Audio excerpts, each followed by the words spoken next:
This is Annabelle Guberti, and you are listening to Lawfully Creative, my podcast to talk with professionals in the creative industries to hear their stories, what inspires their creation, what decisions change their careers, what relationships influence their work. Today's episode is brought to you by Crefovi, our London and Paris-based law firm focused on advising the creative industries. Subscribe to our podcast, Lawfully Creative, or catch up with our original shows on iTunes, Spotify, Deezer, Stitcher, YouTube, Anchor, and many more podcast aggregators and platforms. Please do leave a review and rating about our podcast to encourage others to discover our curated content. Thank you.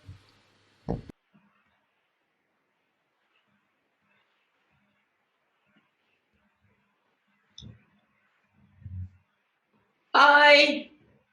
Hi, Annabelle. Can you hear me okay? Yes, I can. Good. Nice to see you, Joe. Good to see you. Look at you. Yeah, I'm just back to London after a frenetic weekend, looking after all my plants.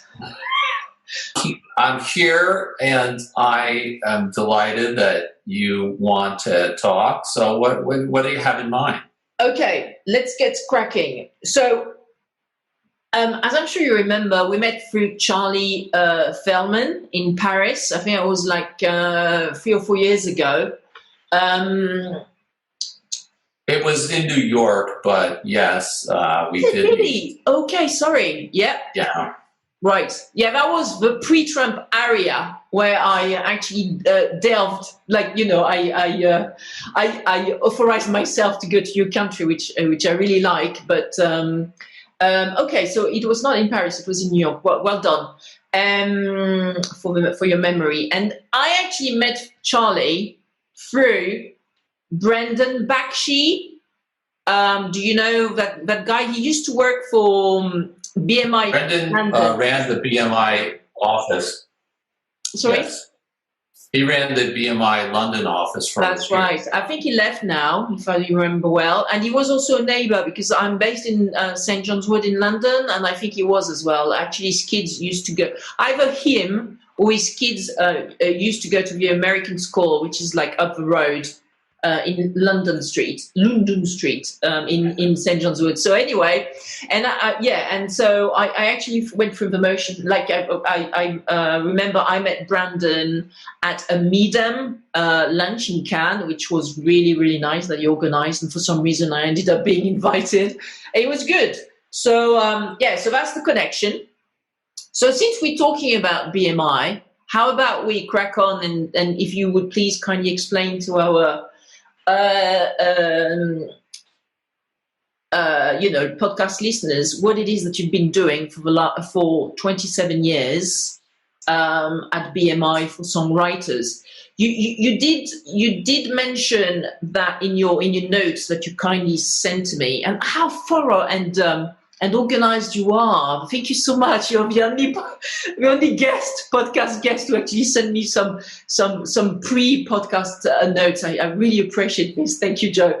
But in there, you said that actually, since you were coming from a family of publishers, since you've been raised in a family of publishers, you knew all about how difficult it can be for an artist to make money. So. Yeah, well, I can tell you how I found my way to BMI, and I can tell you what I did there. So where do you want? You want to either start at the beginning, or do you want to start in the sort of like what I actually did while I was there? Yeah, as you prefer. Okay. So I did grow up in a book publishing family. Annabelle, my father was an author.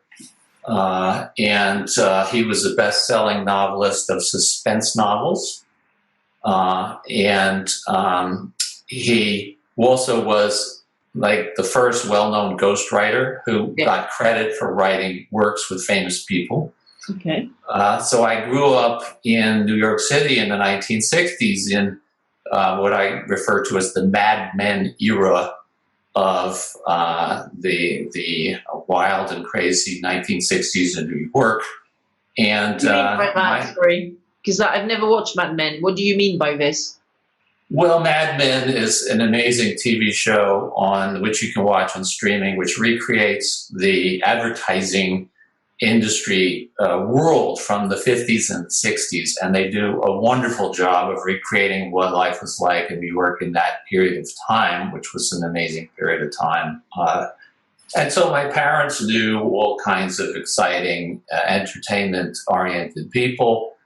My father, for example, one of his books was H.R. Haldeman's blockbuster Watergate memoir. We're going to come back to this, but what did you mean by? We're going to come back to your dad's career in a sec. But what why did you say, from a money standpoint, why did you say that growing up being raised in a publishing family, it was difficult actually to see the money, to monetize the copyrighted work, for example, of your dad, but also of your mum, because I think she was an actress. Yeah, absolutely. So my father would sell a book. Yeah. And get an enormous advance. That's good. And he would have, for a period of time, lots of money. And even as a ghostwriter? Even as a ghostwriter. Okay. He was one of the first ghostwriters to get named credit and make big money. Now, but here's the thing. He didn't have a job with an income. So he would have big money for 2 years and then no income for 3 or 4. You know what I mean? So it's sort of like a feast and famine kind of a world. Wow. And when you're a creative person, and this has happened to entertainers and athletes and boxers who are in similar situation. They make a lot of money for a deal or a contract. But if you don't manage your money, you don't have any secure way of investing, and you don't have, and you're constantly subject to being ripped off by consultants and bankers and lawyers and unscrupulous people. So your dad was the main brain winner at the time. Your mom was not. I mean, like my mom, who was a beautiful woman who came to New York to be an actress. She ended up marrying my dad and having 2 children, and she ended up being more or less a homemaker. Although she did a lot of community work. But yeah, so we would have, really tough times. Oh, so you would actually feel that as a child? Like,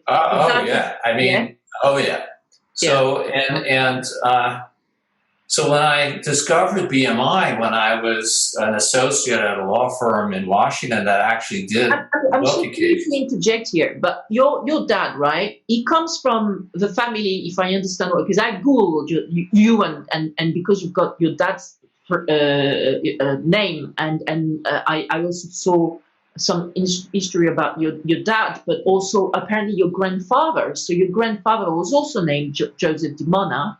Is that right? Yeah? That is correct. Born in 1901 from Camden, New Jersey. I read this. And is it true that he had like a very successful furniture business back then? Yes, my grandfather had a furniture store in Camden, New Jersey. Yeah. And Camden in the 1920s was a boom town outside of Philadelphia, a really thriving place. And then, of course, years went by, and it became sort of more of like a ghost town and a ghetto. So in my days growing up and going to visit my grandmother in Haddonfield, my dad grew up in Haddonfield, New Jersey, which is a lovely suburb of Philadelphia, a beautiful place. But Camden itself became like a ghost town.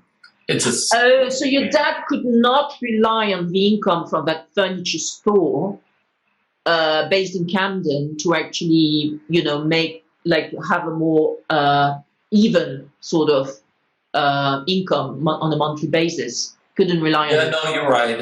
Actually, unfortunately for me and my grandfather, who was an amazing man, passed away at a relatively young age. So I don't remember him. He died when I was like 3. Okay. Well, since your father was born in 1923, and your grandfather was born in 1901, it means that he had your father at 22 years old, which is really young. But back then, I suppose it's something that was quite common. So yeah, I don't know, but then basically maybe he died young, but you also had some children quite early in life. Yeah, no, he did. They sent both their sons off to World War II to fight, which I mean, and without any idea whether they would come back at all alive, but they both did. Fortunately for me. Yeah. So, but it's the character of the people at the time, understanding that you had to sacrifice for your country. And were they not drafted? No, they enlisted. Why? They enlisted. Why? And my father fought in the Navy in the Pacific and was in the invasion of Okinawa. The stories my dad used to tell about the war were just gripping and fascinating. Coming back to the money before we go into the wartime stories. So your dad had to rely on his writer's income, and in particular his advances, and for some reason his father's business was not really something he could rely on. He had to basically eat what he killed.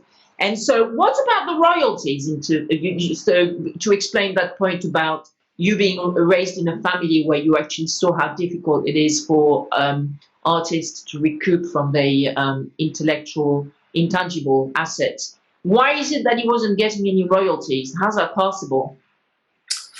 Well, it's something that I wish I had paid more attention to when I was a much younger person and my parents were still alive. But, the payment of royalties to authors is a sketchy subject, whether you're a recording artist in a record label or whether you're an author and a book publisher. You get an advance, you get royalties after they recoup the advance and any other costs. And, I'm sure he earned some royalties over time, but the beauty and the magic of BMI and the songwriter category was BMI existed to pay a steady stream of royalties for songwriters whose music is on radio and TV. Mm-hmm. And that royalty stream was steady enough, even if small, that it made it possible for many people to be songwriters as a career and not have to rely on the advance and the boom and bust nature of the entertainment industry, where you might sign a deal, get money, and then never see another penny. Right. So just for our listeners who are discovering this fantastically interesting field of music law, BMI is one of 3 collecting societies of copyright on songs in the United States of America, with CSAC, if I remember well, and the other one is, can't remember the top of my head. ASCAP. Thank you. I remember it started with an A. ASCAP, CSAC, and BMI is relatively big with ASCAP. If I remember well, CSAC is smaller. So, right. And what is the equivalent for writers of books, like such as your dad, to collect copyright on their books in the United States? Which collecting societies work for them in terms of royalties?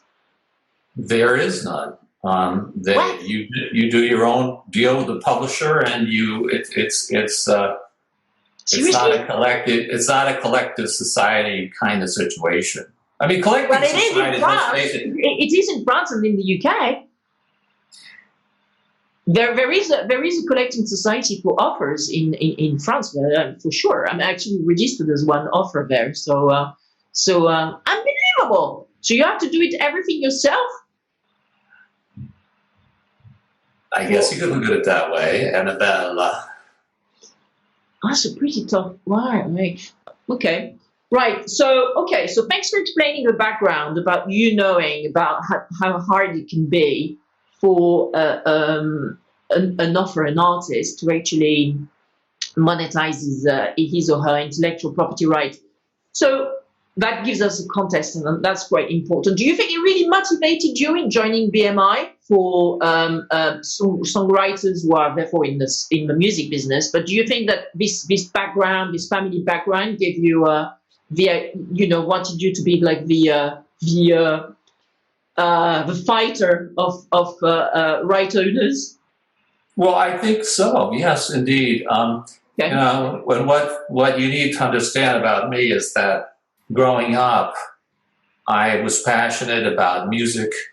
I loved the Beatles, the Stones, the Grateful Dead, the Allman Brothers, the Jefferson Airplane, the band. I mean, all this music. I love folk music and the original blues artists.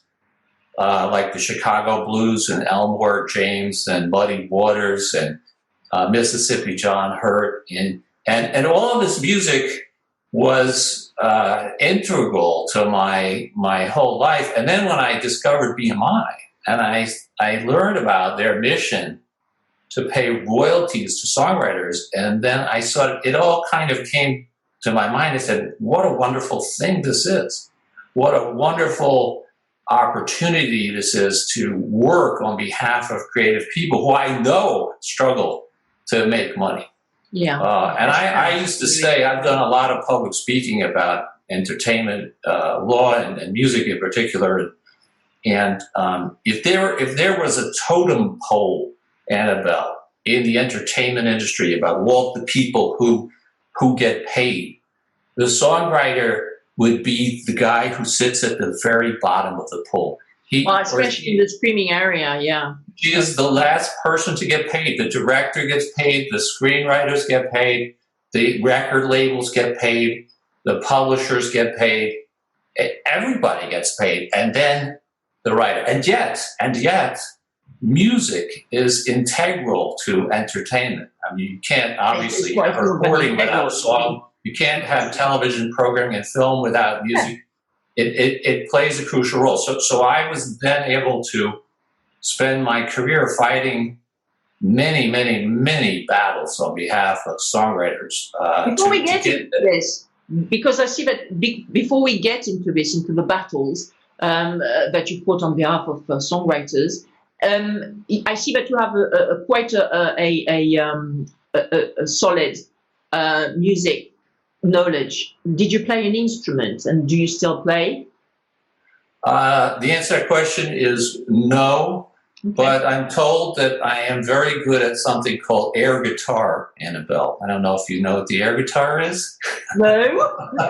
Is that the one on your mobile phone or something? Air guitar is pretending you play guitar. Like this. I'm afraid that doesn't count. That doesn't count. It really doesn't. But there was a time when I was a teenager that I wanted to be a singer, and to this day I will say that I am the greatest singer in the world. When the shower is running, Annabelle, I am like top 5. But when the water turns off, just nothing. Okay. Is that because you would define yourself as being an introvert, or you find you see yourself as being an extrovert? What do you think? Well, why is it that in your shower you're okay, but then on the stage maybe not? I don't know. I just I don't know. I wanted to be a writer like my father growing up. Okay. Who I idolized. I got sidetracked by a career in the law. If you know many writers, writers can be a kind of a solitary profession, yeah. and writers can be loners. So I probably have a little bit of that in my character. But representing creative people and songwriters, my goal as a lawyer was always to promote the client's interest to the maximum degree possible, and promote the interests of my colleagues at BMI and all of the partners that we work with in the music industry in the United States, at least.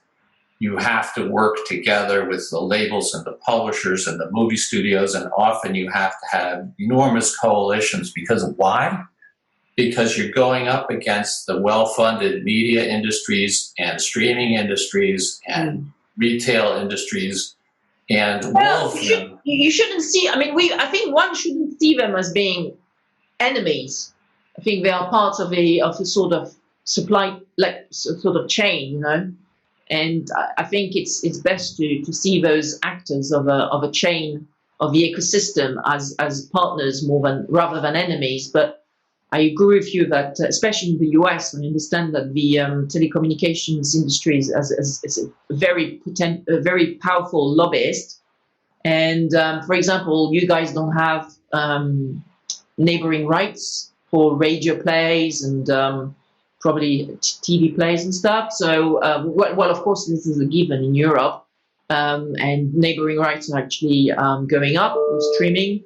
So, were you taking a rather confrontational approach in your lobbying for songwriters against the telecommunication and streaming actors and industries, or were you trying to find more of a consensual, let's work together and find a win-win solution to this approach? I think that it's the latter. BMI, which I no longer work for, but BMI has no interest in litigating with anybody. I mean, we always wanted to do a deal with our licensees and our customers, and we wanted to work things out with the broadcasters, whether it's a public policy matter or the tech industry. And unfortunately, though, we were besieged and under attack almost relentlessly. And the history is so fascinating and going all the way back. Do you have some examples of being besieged? What do you mean by that? Sorry, that's pretty. Oh my goodness! How much time do you have, Annabelle? Just an example. How much time is this interview going to go on? I mean, if you go all the way back to the foundation of BMI in the 1930s, it was created when the broadcasters boycotted ASCAP for over a royalty issue. Wow. And my sense of it is exactly the sense that you just articulated, which was that I always felt that the big streaming services and the big tech companies should realize how important music is to their overall product. Of course, if they don't have the content, they're nothing. They should be happy to pay enough money that songwriters can flourish and write great new music, and yet they fought the royalties. They were for decades. They brought antitrust cases against ASCAP and BMI to declare the whole business model absolutely illegal. And so battles were fought on legality of the business model. That's antitrust law. Battles were fought in the rate courts about how much they win. Did they win the antitrust cases, or every time they got just rejected, repealed by the judge? How did that go? The interesting, their law of their history is quite interesting. There were a couple of victories, and actually, the famous Supreme Court case went all the way up to the Supreme Court, Annabelle, called CBS versus BMI, that is taught in law schools today. Awesome. The Supreme Court declared that the blanket license model was legal. Yeah. And it was remarkable that it had to go that far. For us in Europe, it's like in the UK, and also of course in France, it's a given. I mean, it's not something communication. And the networks litigated antitrust all the way to the Supreme Court and lost. Then the stations, TV stations, decided they would litigate the same issue. They lost. Then the cable TV industry litigated the same issue. They lost. It's remarkable. So what was your role in these big battles? Were you the in-house lawyer working with your private practice lawyer to actually prepare the case? Were you first-hand involved in these various litigation cases, or were you more like a front person liaising with the songwriters on their, legal issues, collecting royalties? How was your? I mean, was the legal team big as well at BMI? Yeah, so no, I came to BMI in 1992, Annabelle, after the antitrust cases were litigated. Right. So my involvement was working with outside counsel, mainly on rates and money and royalties. And then there were a number of issues involving, when the internet came around, a number of legal issues about what type of transmission is a public performance that BMI could license. Is it a download? What is the nature of the exemptions under the DMCA safe harbors that permit big streaming services not to pay a penny? So I didn't get involved in the antitrust cases. They were before my time, but they kind of set the stage for, because they upheld the legality of the blanket license, then the users had no place to go other than these rate courts that are created under BMI and ASCAP's consent decrees. So they could fight out what the rate should be in a federal court. So we had a number of... So is that in Washington, usually? No, the rate courts of BMI and ASCAP are in the Southern District of New York federal court down in Fulton Square. But that being said, I also spent a great deal of my career at BMI fighting cases in Washington under these compulsory licenses that Congress invented for non-commercial broadcasting, or certain cable television rights, or certain home taping rights. And there is a board there called the Copyright Royalty Board now. Mm-hmm. And there are royalty battles there. So they were, and then they have had an amazing career. And the internet in particular made it just like, the first 10 years at BMI were like dog years, It was like 25 years in a normal person's life. What do you mean by that? Like you were really grinding the work, or was it just emotionally draining because you had some fuckers on the other side who were ready to kill their mothers to win the case? I mean, I don't know. It used to be so outrageously aggressive with telecommunication, companies and the streaming companies. I don't know. I don't really see Spotify being uber aggressive, being Swedish and stuff, and also having this European sensibility to right owners, royalties and rights. But what you are describing is basically an attitude which is extremely antagonist and also doesn't take anything for granted, because there doesn't seem to be a sort of pool of common principles that the telecommunication companies and the songwriters organizations would agree on in the United States. It seems that all these antitrust cases, etc., you just mentioned, it's baffling to me that the primary principles of collecting royalties for writers, for right owners, seems to be put into question in America. Why do you think it was dog years for the first 10 years? I think the answer is all of the above.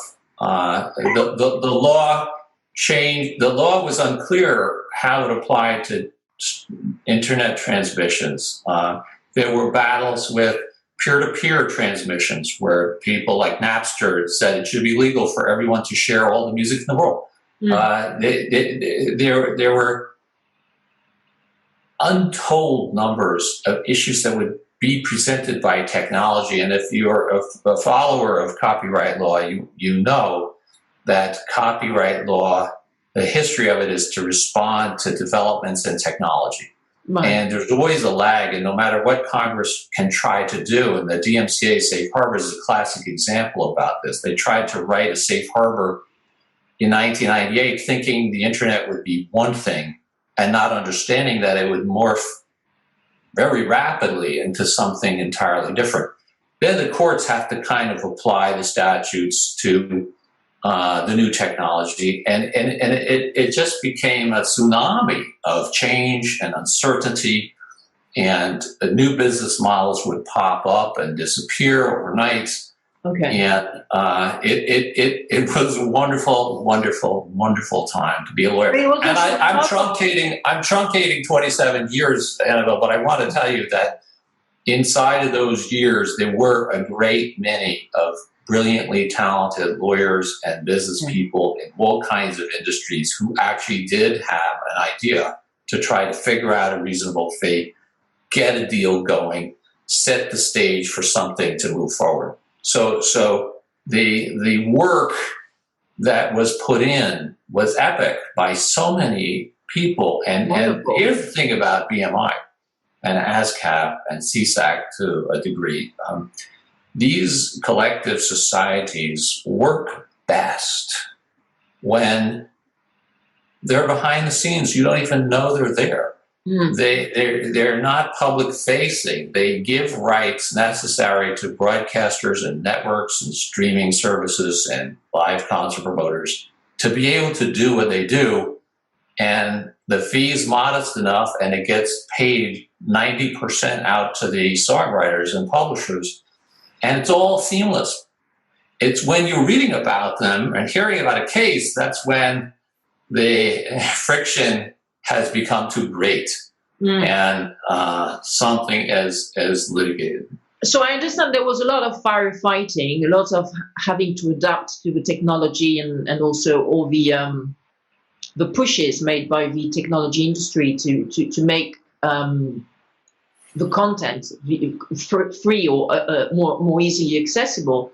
But would you say that despite all the stress having to do all this firefighting, would you say that you think that your input into BMI's legal strategy and offensive and defensive has been, useful and positive? I mean, what do you take out from this experience of 27 years at BMI? Did you really think that you actually won some victories, or? Oh, there's an expression: you win some, you lose some. Okay. But let me tell you that when actually, I joined, you're saying this, me in litigation, I never lose. No, seriously, either we settle, or I win, but I never lose. Yeah, no, I get that. And when you're a lawyer servicing a client, you're only as good as your last case. So if your last case is a winner, you're golden. If your last case didn't come out so well, not so much. But when I joined BMI in 1992, the president at the time was a woman named Frances Preston. Frances Preston was an iconic figure in the Nashville music industry who became a global icon. And she had a vision that she wanted BMI to become the world's largest performing rights society. At the time, we were very secondary to ASCAP when I joined. And when I finally left, through the work of countless people and all pushing Frances's vision, BMI had become the largest PRO in the world and announced, I think, $1.3 billion worth of royalty income this past fiscal year. And the current CEO of BMI is a man named Michael O'Neill. And Michael O'Neill is one of the great champions of songwriters and creative people in business today. And so with an incredible vision and leadership, I think you need vision and leadership for any organization to achieve anything, because you look to the top to get your lodestar, and it was achieved, and were there bumps along the road? Yeah, and it was achieved through the face of incredible opposition too. So yeah, I can see but that being said, I think the broader music industry, mainly the record industry, has taken enormous hits from the internet in the past 20 years. I mean, compared to the amount of money that they could have been making if there weren't. The consumer is better off. I mean, I love having access to my Spotify, membership and listening to music and having access to this massive catalog from there. I mean, maybe the business model had to evolve somehow because it was inevitable that it couldn't go on with CDs and vinyls and. Well, if you want, I'll give you my take on that, NFL, which is, yes, Spotify is terrific. I mean, I absolutely adore it. But when you think about it, that I could pay $12 a month and have access to every recording ever known to mankind, that is a paltry amount of money for the value of all creative works, not including my son, Matt DiMona, who has his own music on Spotify and is great if you want to check him out. Yeah. And why? Why is it $12 a month? But how many? If it's £9.99 actually in the UK. But if it's £9.99 multiply millions and even billions of people, hello, that's a lot of money. Yeah, no. Look, I'm not knocking it. I mean, it's better than the previous state of zero. So there's money there, and I think the money there has given the record industry reason for hope and optimism. Yeah. I know the music publishers are very unhappy because they litigated to get an increase in the mechanical royalty, and it wasn't that big of an increase. And then Spotify went to the court to appeal and have it overturned, which drove the publishers to absolute distraction. But if you didn't have the safe harbors that enable large streaming services to have every song in the world can be on YouTube with no royalty obligation whatsoever.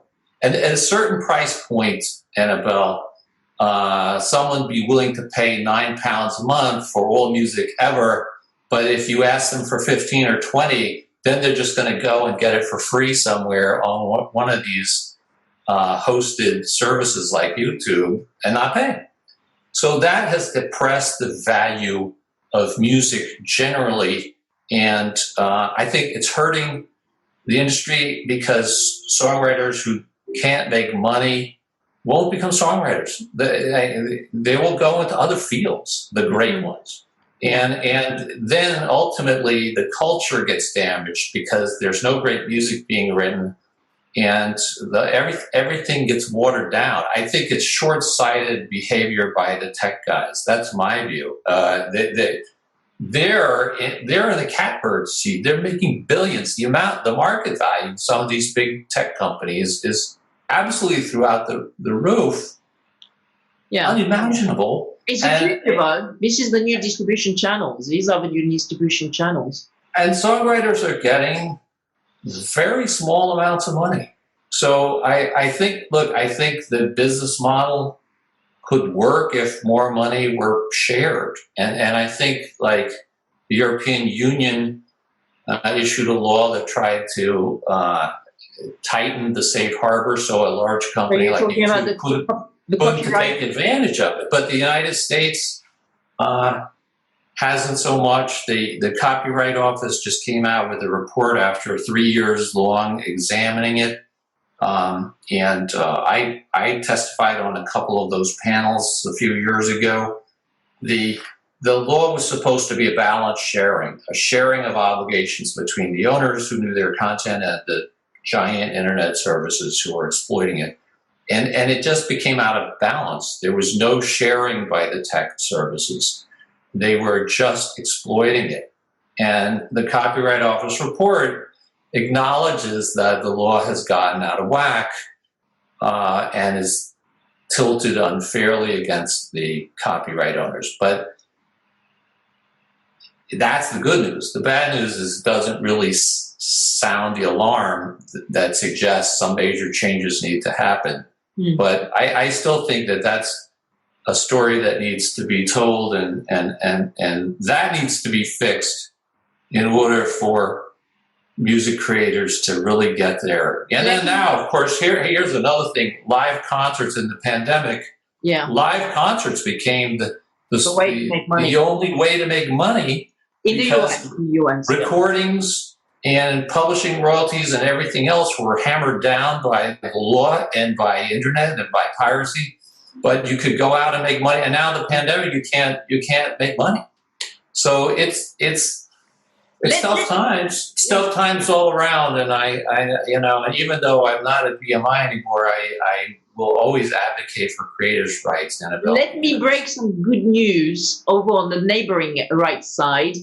Today, I learned that the European Court of Justice has sentenced France, the two of the collecting societies for neighboring rights in France, so Adami and Spedidam, to actually distribute the royalties of for neighboring rights to US performers. Oh, exactly, because before what the French collecting societies for neighboring rights were saying before, hey, you don't have any, like, there's no reciprocity here. All our European French artists in the US can't get any royalties on neighboring rights, right? Because you don't collect them on TV channels and radio channels and bars and restaurants, etc. So why the heck would we redistribute the income to your US performers? And today, the ECJ has said, fuck you, France. You have to, your collecting societies have to pay. This is going to be a loss of 26 million euros. So what they are thinking of right now, the journalist was saying, those two French collecting societies for performers and session musicians, etc., they have to merge because they have to reduce their cost. To be honest, I think this is actually good. There are far too many collecting societies in France, and they are far too inefficient. It's not like in the US, there's no competition.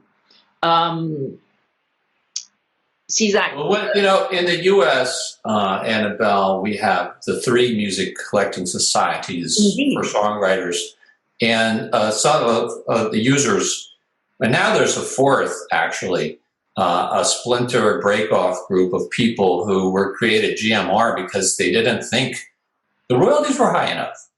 And immediately GMR was attacked for antitrust, which is an appalling story in and of itself. But the broadcasters, like, why are there two of these organizations? Why are there three? But really, the existence of competition among the societies has really been great because it's forced the organization to compete on overheads, to compete on technology, to make sure that they were streamlined, and importantly, to give the creative person the right to choose among options. So you're not stuck with the government agency that you can't get anyone on the telephone to answer. Mm-hmm. Exactly. In Europe, we tried Brussels regulators have tried to do the same thing by enabling a European citizen who is a songwriter or a performer to select another European collecting society, even a different one from his member state. So now, for example, you can be based in France and decide to go with PRS, which is supposed to be one of the most efficient in Europe. You don't have to actually register with SACEM. If you want, you have a choice. So they try to open up the European market of collecting societies that way by making it possible to actually register a collecting society outside your member state. So far, I'm not quite sure it's worked very well, but lovely. So before you, I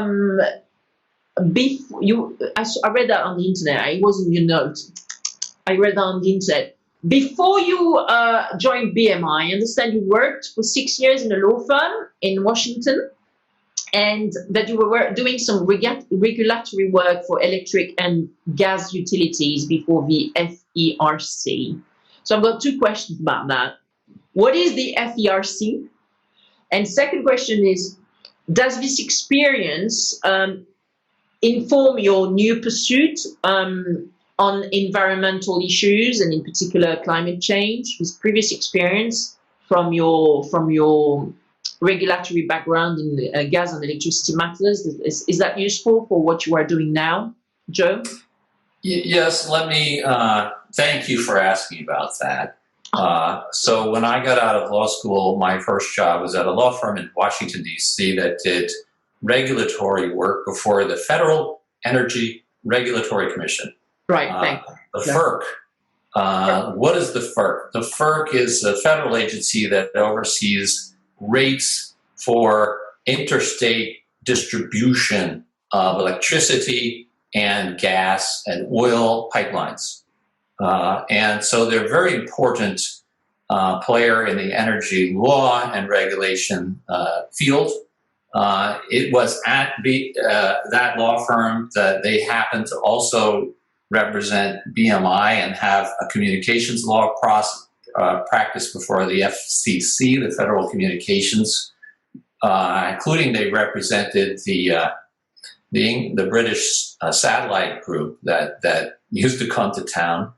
And that they represented BMI, and I got involved in BMI cases. And as we've discussed, I kind of fell in love with the notion of BMI. But my energy experience was quite interesting back then.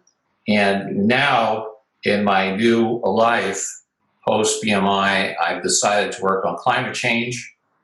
And I have been working for the past 8 months with the Columbia Law School Climate Change Law Center.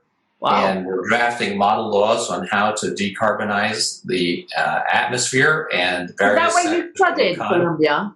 Columbia Law? Yeah, okay. I studied there, and I met the professor, Michael Gerard, who is my guru of climate change. And I really feel, Annabelle, that everyone today, in whatever field, needs to become a climate change advocate and person in any way they can. Because if you just look out the window and you see multiple hurricanes and the entire west of the United States on fire and droughts, epic droughts and 130-degree temperatures, if we keep burning fossil fuel for the next 20, 30 years, and massive immigration of peoples who can no longer, grow food on their land. I mean, this is something that we all need to work on. We're working on model laws. And I think that one thing I've learned in the last few months trying to play catch up here is that environmental law is really energy law. They are entwined. It used to be environmental. What? Environmental law and energy law have become one. Because it used to be in this country, the environmental law was cleaning up rivers for toxic sludge, and energy law was how much you sell oil for. But now, your energy law policy is your environmental policy. And that's causing... It's really opening the door, I think, for a lot of new economic activity in the world of clean energy and renewables and electric vehicles and new jobs for people and really new infrastructure projects, all with the clean energy bend. So I'm doing that.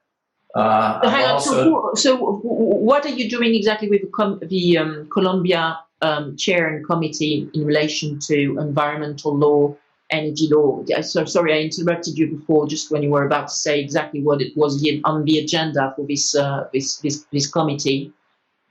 Yeah. So what I'm doing is they've created a project to write model laws and statutes and ordinances in state and federal and local environments on different industries about how to decarbonize buildings, how to create infrastructure for electric vehicles, how to decarbonize your electric generation. And I'm just doing outreach. I'm like, me and my colleagues, we're reaching out to national and state organizations and non-governmental entities and non-for-profits. And we're just trying to let them know this resource is there. The website was recently launched. It's lpdd.org. It's a great website. What does it stand for? It stands for Legal Pathways to Deep Decarbonization. lpdd.org. We've posted already 20 laws there. There's a lot of great stuff there. And we're just talking to people in states and national organizations. And we're like, can you use these laws? What do you need?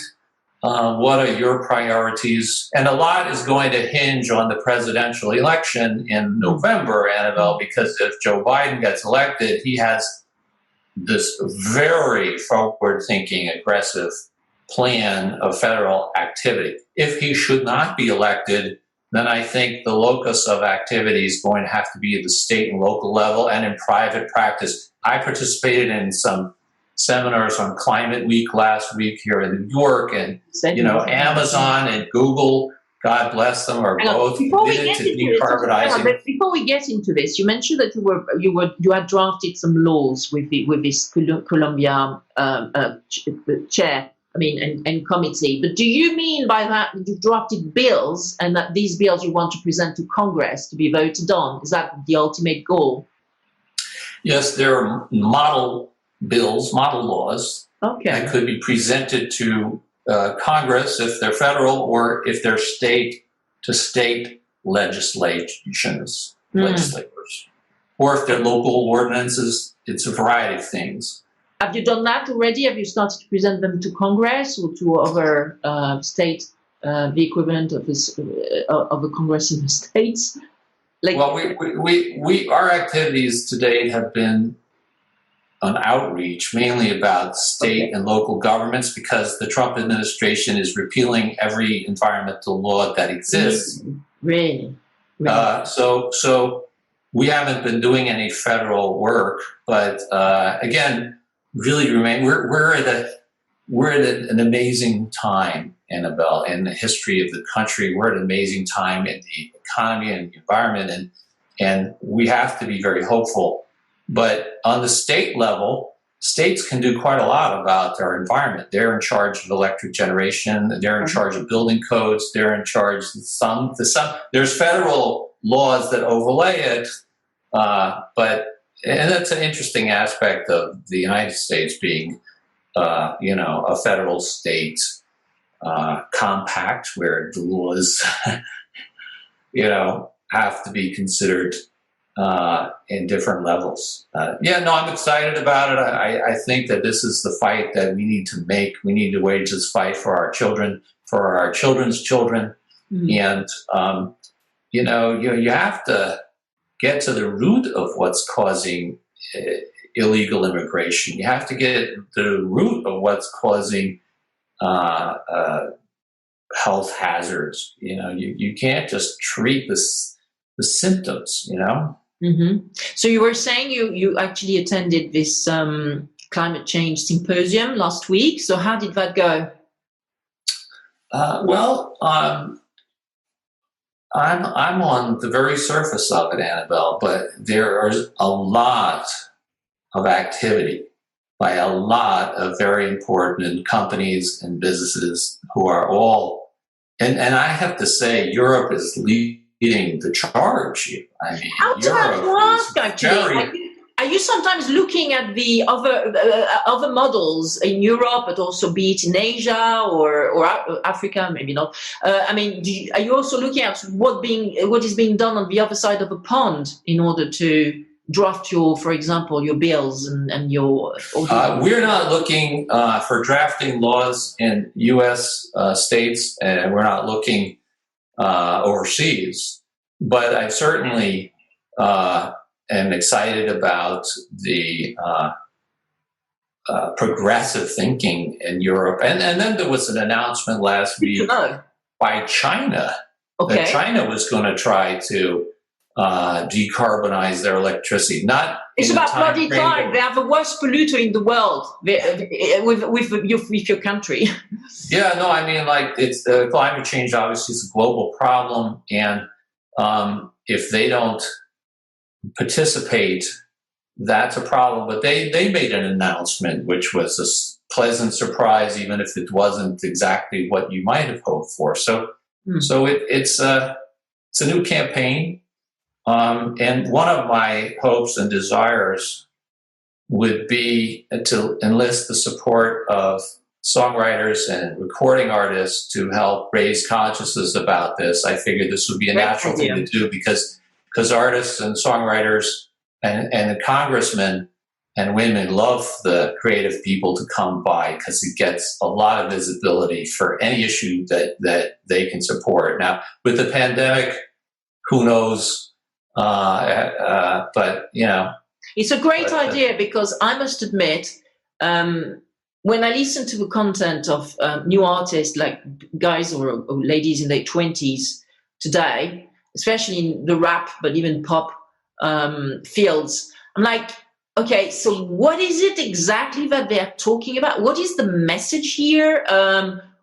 Like, very often the songs, they don't convey any deep message most of the time. I'm like, okay, so you're talking about your appointment with your dealer or the fact you actually lost your boyfriend, but it's all very egocentric. And although I must admit, I'm not really into the protest song. I mean, for example, I went to see Joan Bess during the Nice festival a few years ago, and I just couldn't do it. You know, it reminded me of all this la-di-da that my mother used to say about the hippie years. I was like, oh my God. And this sort of, like, aesthetically, I really didn't like Joan Baez songs, okay, over protest. Like, a woman still doing protest songs in the noughties is just, no. So I think Bob Dylan did well to move on to electric and to stop protesting with all protest songs because, you know, we had to move on. But however, now we are on the other side of the spectrum, on the other side of the pendulum, where most of the songs I listen to are basically, as you were saying before, bland, middle of the road, and with nothing more than just being very egocentric about who you have sex with, what drugs you do, and there's no message, there's nothing, it's empty, and I think that's a shame. So even for songwriters, I think that would be good to actually raise, you know, the bar and get some content and output out there, which, while not going as far as being a protest song, because I think that's really outdated, is a bit more, you know, how can I say, is a bit more interesting to the rest of the world than just your story about your breakup with your boyfriend and how difficult it is to find your dealer, and, you know. Yeah, I think that you're right, and although I love the folk music tradition and the traditional protest songs and the passion and the awareness and the community that developed. Well, you're a child of 60s, of course you like that. Yes, I am, but I also think that when you look at artists, and this goes back to the problem of not paying enough royalties, Annabelle. An artist, a great artist, will develop over the course of his or her career. And for example, the Beatles started out singing, you know, bubblegum pop songs from girl groups in the 50s. And then they evolved to writing some of the most profound music around. You know, you have to nurture an artist, and you have to give them opportunity to grow emotionally and to grow spiritually. Let's just take Taylor Swift, for example. Taylor Swift's songwriting is growing in very important and introspective ways compared to the pop songs that she wrote to get to the, you know. Do you have an example? I don't have any examples. But you think she's more deep? but you know, I just think that artists need to be nurtured. And I think jazz is a music that I've come to listen to a lot more in my advanced age. And jazz artists, they can have lengthy careers if they make enough money. The Great American Songbook, the songs from the 30s and the 40s and the 20s and the chanson française. I mean, you can develop and you can have an impact culturally and socially, as long as you're making some money. And this is where it all gets back to just the raw economic sharing of the benefits. Who's pocketing all that money? I think when they drafted the DMCA, Congress didn't really realize that these tech companies would be able to use music as a loss leader. They could give away the music, which they had free access to, in order to attract eyeballs to their websites so that they could make money selling them products or selling search advertising, or in the case of Apple, selling devices, or in the case of Facebook, selling ads to them. The music was a loss leader giveaway, and there was no value being paid. So I think all of that made them a fortune, but it's short-sighted for them even, you know. And I think if you're saying from your chair you think music is bland today, I worry about that. I worry about I do. Not having great artists, and I worry about not having the next Bob Dylan, and I worry about not having next Joan Baez, who was terrific, by the way. And I think it's just like the high-pitched voice, which it doesn't work for me. But like, it just didn't really work for me. But no, she's an extremely talented guitar player, for sure. But okay. So thanks for this. And I think it's a great idea that, as you were saying, trying to mix the two, the climate change, lobbying and work, and also trying to have artists involved in that is a great idea. Now, if we take a step back, so you said it before, but I'm going to ask again. Sorry. So where did you grow up? I grew up in New York City, in Manhattan, on the east side. You said you had a sibling. My sister, Darcy, older sister, she lives in Rome, Italy. And I have an Italian nephew and a niece. They're amazing. And Rome is an amazing place, the Eternal City. I quite like my it. sister knowingly inherited the writing talent from my father that I didn't get, but somebody's got to get it. Are you saying she's a writer, professional writer? Well, what she's doing, she teaches English.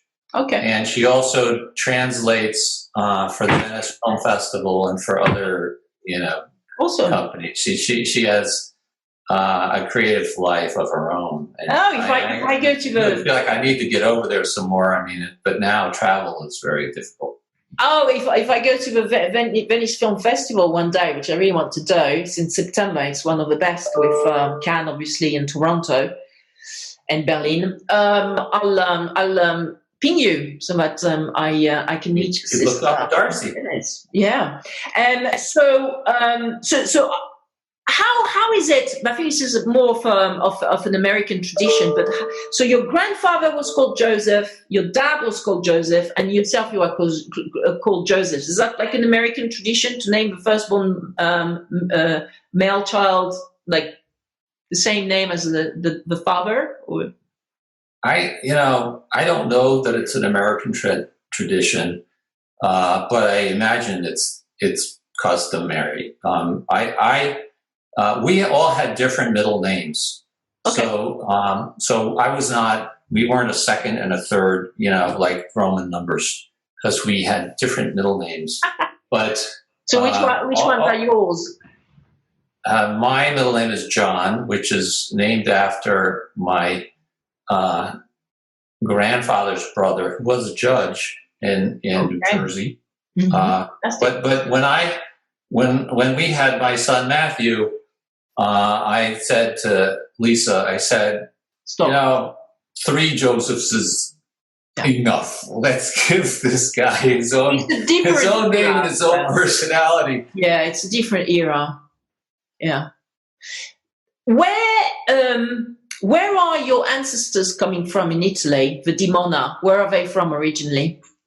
My Italian family is from the southern part of Italy, a small town in the mountains. And they came here around the turn of the century. Okay, so where about exactly? Which mountains? The Abruzzi? I'm afraid that I won't be able to tell you exactly. Oh, really? But my sister knows, and she's been there. And my mother's family, on the other hand, are Scots-Irish who came to this country in the 1700s, and I have a direct ancestor who fought in the American Revolution and one in the War of 1812 and one in the Civil War. And I think that counts. I love to think about. I love that the Scots-Irish are fighters and passionate people, and the history there is so amazing to think about. What their lives were like, and the formative events of this great country of ours, which I think is still great despite the struggles and the travails. But I mean, we like to look around. Oh my God, things are so difficult now. But boy, the Great Depression, the Revolutionary War, the Civil War, the amount of people who died in the 4-year period, it's just unbelievable. And people, made it through. So what was the motivation of your family members to move from Italy to America? Was it to basically make a living? Do you think that was the... I'm sure. I'm sure that's what it was. I mean, a lot of Italian immigration, Eastern European immigration, Germans, Irish. I mean, this country was founded on immigrants. Yeah. And that's why it's so disappointing to me to see the current government's anti-immigrant policies and America first. Well, what really is America, Annabelle? America is a warm embrace. It's the Statue of Liberty, which was a gift from France. I mean, France, I went to my junior year in college in Paris because France was so important to this country. I mean, it was Admiral Rochambeau, whose navy helped win the Revolutionary War against the English. There wouldn't be any America, without the French.